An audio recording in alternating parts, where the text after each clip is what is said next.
मंगल भवन मंगलहारी द्रवौ दशरथ अजिर बिहारी बरी कर कबूली कैकेयी कपट छुरी उर्पा हरते लखई रानी निकट दुख कैसे चरई हरि दक्षिण परि फस कैसे सुनत बात मृदु अंत कठोरी बेटी मना मधुमा भोगोरी कहै चीरी सुधिया हाय कि नाही स्वामिनी कहि कथा होई वरदान रूप सन थाती मागह आज जुड़ा छाती सुतहि राज रामहि पन पासु बेहुले सब सवती उदासु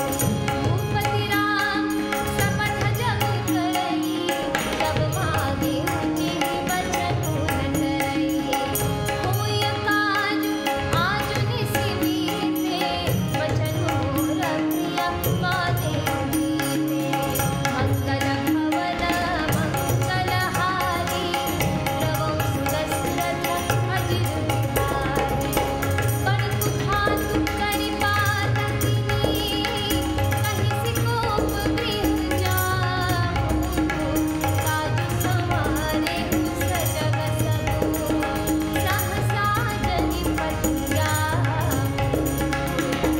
मंगल भवन मंगलहारी द्रवौ दशरथ अजिर बिहारी कुंवरी रानी प्राण प्रिय जानी बार बार बड़ी बूझे रखानी तुम समहित न मोर संसारा बहे जात कई भई सिर धारा जो विधि पुरव मनोरथ काली करो तो चकपूत यानी बहु विधि चेरी आदर देई कोप भवन कवनी कैकेयी विपति बीज पर शारि तो चेरी हुई भई भुवति कैकही घेरी पाई कपट चलु अंकुर जामा वरदोदर दुख हल परिणामा कोप समाज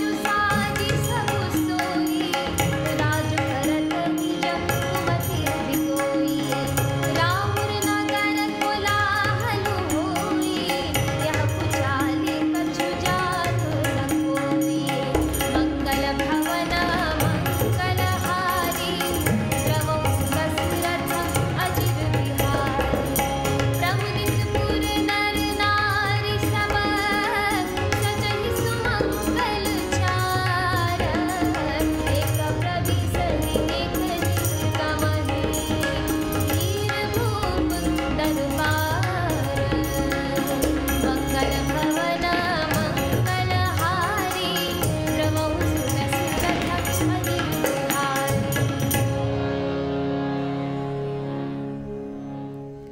अर्थात कुबरी ने कैकेयी को सब तरह से कबूल करवाया, अर्थात बलि पशु बनाकर कपट रूप छुरी को अपने कठोर हृदय रूपी पत्थर पर टेया, यानी उसकी धार को तेज किया। रानी कैकेयी अपने निकट के शीघ्र आने वाले दुख को कैसे नहीं देखती, जैसे बलि का पशु हरी हरी घास चरता है पर यह नहीं जानता कि मौत सिर पर नाच रही है। मंथरा की बातें सुनने में तो कोमल है पर परिणाम में कठोर यानी भयानक है, मानो वह शहद में घोलकर जहर पिला रही हो। दासी कहती है, हे स्वामिनी, तुमने मुझको एक कथा कही थी, उसकी याद है कि नहीं? तुम्हारे 2 वरदान राजा के पास धरोहर हैं, आज उन्हें राजा से मांगकर अपनी छाती ठंडी करो। पुत्र को राज्य और राम को वनवास दो और सौत का सारा आनंद तुम ले लो। जब राजा राम की सौगंध खा लें तब वर मांगना, जिससे वचन न टलने पावे। आज की रात बीत गई तो काम बिगड़ जाएगा। मेरी बात को हृदय से प्रिय या प्राणों से भी प्यारी समझना।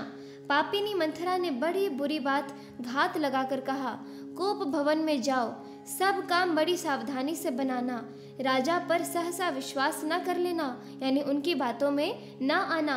कुबरी को रानी ने प्राणों के समान प्रिय समझकर बार बार उसकी बड़ी बुद्धि का बखान किया और बोली, संसार में मेरा तेरे समान हितकारी और कोई नहीं है। तू मुझ बही जाती हुई के लिए सहारा हुई है।